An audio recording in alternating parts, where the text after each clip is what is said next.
मध्य में किट्टो नाम का एक युवा मगरमच्छ रहता था। किट्टो अन्य मगरमच्छों से भिन्न था। उनके पास एक सौम्य आत्मा और जिज्ञासु भावना थी, जबकि उसके साथी मगरमच्छ अपने चालाक और भयंकर आचरण के लिए जाने जाते थे। किट्टो को विशाल परिदृश्यों का पता लगाना और अन्य जानवरों से दोस्ती करना पसंद था। एक धूप भरी सुबह किट्टो नदी से बाहर निकला, जहां वह आम तौर पर अपने दिन बिताता था, और हरे भरे घास के मैदानों की ओर चला गया। रास्ते में उसकी मुलाकात मारा नाम के एक बुद्धिमान बूढ़े हाथी से हुई।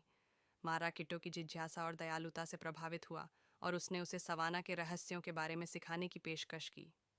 किट्टो ने सभी जीवित प्राणियों के अंतर संबंध, उनके निवास स्थान को संरक्षित करने के महत्व और दोस्ती और समझ की सुंदरता के बारे में मारा की कहानियों को उत्सुकता से सुना। किट्टो को अपने अंदर उद्देश्य की भावना बढ़ती हुई महसूस हुई। एक दिन किट्टो ने मृगों के एक परिवार को सूखे के दौरान पानी खोजने के लिए संघर्ष करते देखा। मारा से जो कुछ उसने सीखा था, उसे याद करके उसने मदद करने का फैसला किया। किट्टो ने मृगों को एक छिपे हुए मरुद्यान का रास्ता दिखाया और उन्हें प्यास से बचाया। किट्टो की दयालुता और बहादुरी की बात पूरे सवाना में फैल गई और जल्द ही दूर दूर से जानवर उसकी मदद लेने आए। किट्टो आशा की किरण और जानवरों के बीच एकता के लिए एक राजदूत बन गया, संघर्षों को सुलझाने और शांतिपूर्ण सह अस्तित्व सुनिश्चित करने के लिए अथक प्रयास कर रहा है।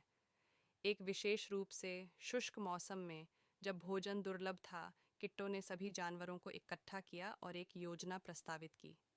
उन्होंने सुझाव दिया कि वे पेड़ों का एक जंगल लगाने के लिए मिलकर काम करें, जो न केवल आश्रय और भोजन प्रदान करेगा, बल्कि मिट्टी में पानी बनाए रखने में भी मदद करेगा। सभी आकृतियों और आकारों के जानवर बीज बोने और पौधों का पोषण करने के लिए दिन रात अथक परिश्रम कर रहे हैं।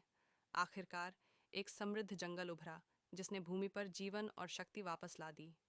किटो के नेतृत्व और करुणा ने सवाना के निवासियों को एकजुट किया, एक सच्चे समुदाय का निर्माण किया, जहां मतभेदों का जश्न मनाया गया और सभी ने व्यापक भलाई के लिए मिलकर काम किया। एक समय का शुष्क सवाना एक हरा भरा स्वर्ग बन गया, और किट्टो की कथाएं जीवित रहीं और आने वाली पीढ़ियों को प्रेरित करती रहीं।